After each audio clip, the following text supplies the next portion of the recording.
Sama, Ingin, masama, keinginan, tapi masama katanya.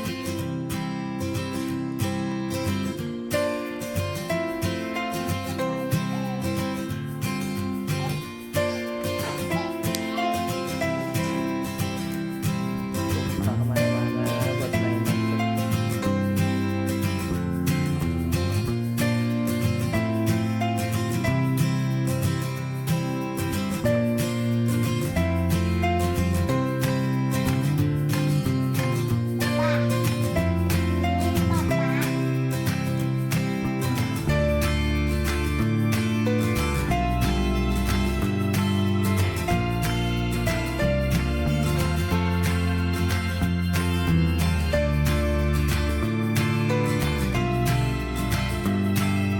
Papa, ini Papa. Bab ke-1080. Bab 1080. Elang membuka pintu mobilnya dengan gerakan tenang. Wajahnya sama sekali tidak menunjukkan bahwa beberapa jam sebelumnya perusahaannya baru saja menerima pukulan telak yang membuat kerugian terus bertambah setiap menit. Jas mahal yang dikenakannya tetap rapi, sementara tatapan matanya lurus tertuju kepada Yasmin yang masih berdiri di tepi trotoar. "Aku cuma minta 5 menit," ucapnya datar sambil melangkah mendekat. 5 menit saja untuk bicara." Yasmin langsung menggeleng tanpa berpikir panjang.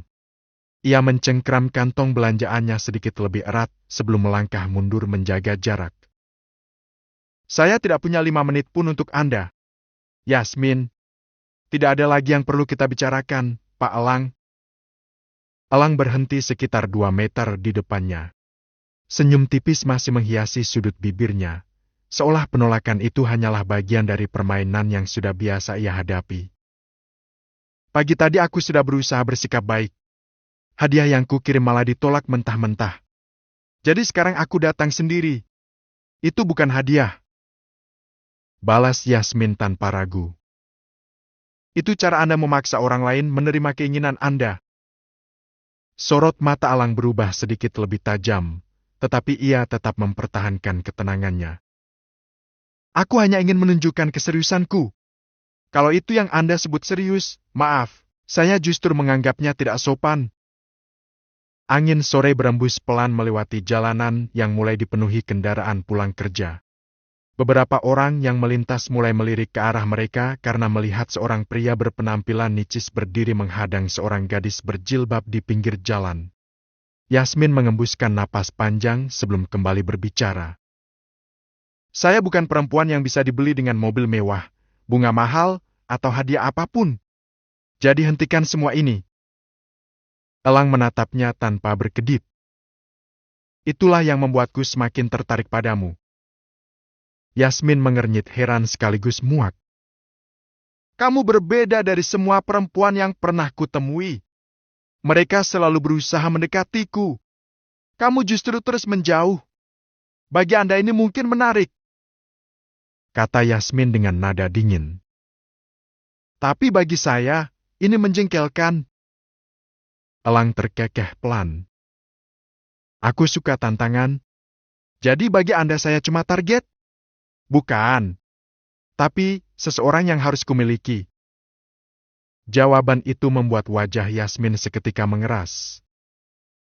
"Kalau begitu berhenti memperlakukan saya seperti hadiah yang tinggal Anda ambil kapan saja. Anda tahu, Anda lebih menjengkelkan dari apapun." Nada suara Yasmin mulai meninggi. Beberapa pejalan kaki yang sedang menunggu angkutan umum kini benar-benar memperhatikan perdebatan mereka. Dua wanita yang melintas bahkan saling berbisik sambil sesekali melirik ke arah Elang. Namun pria itu sama sekali tidak peduli. "Aku tidak terbiasa ditolak. Itu bukan urusan saya."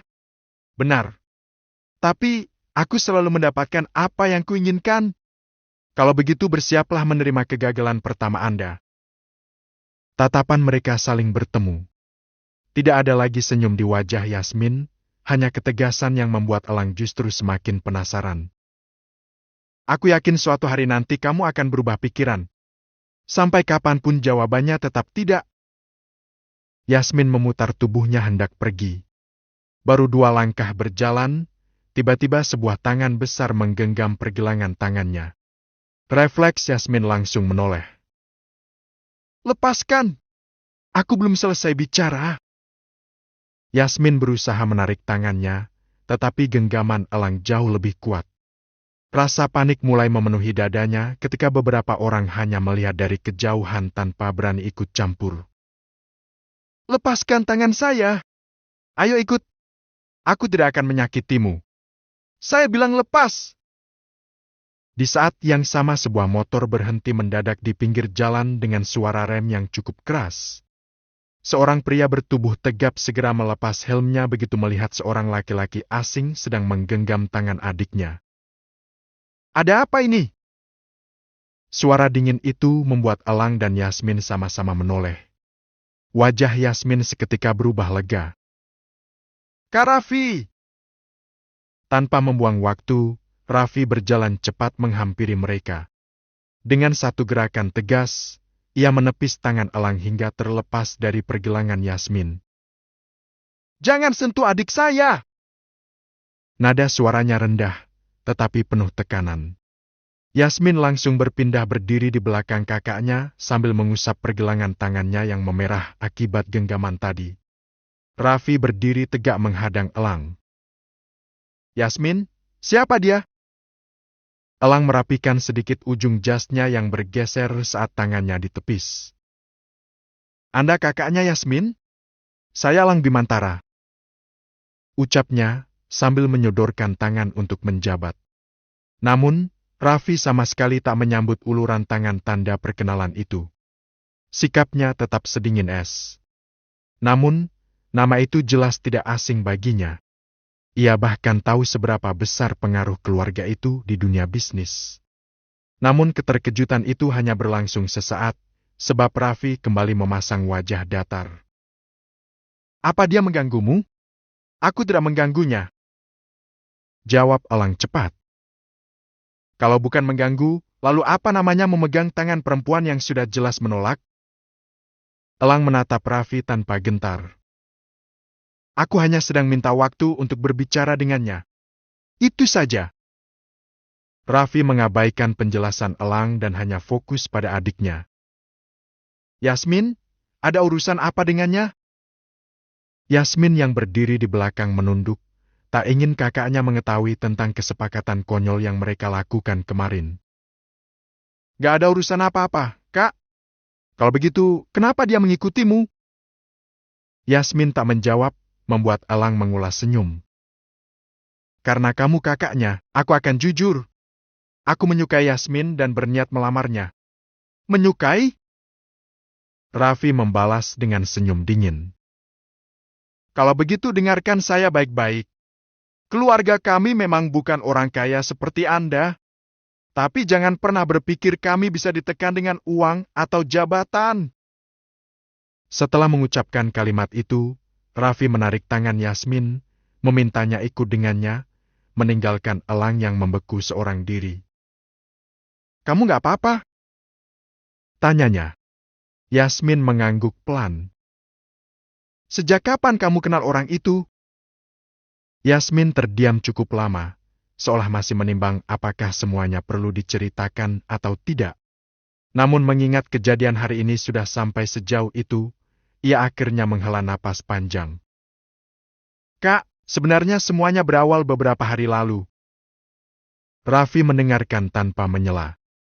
Yasmin lalu menceritakan semuanya secara rinci. Mulai dari pertemuan pertamanya dengan Elang, bagaimana lelaki itu terus muncul di hadapannya, memaksa, hingga hadiah-hadiah mewah yang dikirim ke rumah mereka pagi tadi dan langsung ditolak. Semakin lama mendengar cerita itu, wajah Raffi semakin serius. "Sepertinya dia mulai terobsesi sama kamu. Mulai sekarang jangan pergi sendirian dulu. Orang seperti dia cukup berbahaya. Ayah sudah tahu?" "Belum. Aku nggak berani ngasih tahu." Sementara itu, jauh di dalam sedan hitam yang melaju membelah jalanan kota, Elang duduk diam sambil memandangi lalu lintas dari balik kaca jendela. Bayangan wajah Yasmin dan keberanian Raffi terus berputar di dalam pikirannya. Alih-alih merasa mundur karena peringatan barusan, sudut bibirnya justru perlahan terangkat membentuk senyum tipis yang sulit diartikan. Semakin menarik, gumamnya lirih. Kalau keluargamu menjadi penghalang, berarti aku hanya perlu mencari cara lain untuk mendapatkanmu.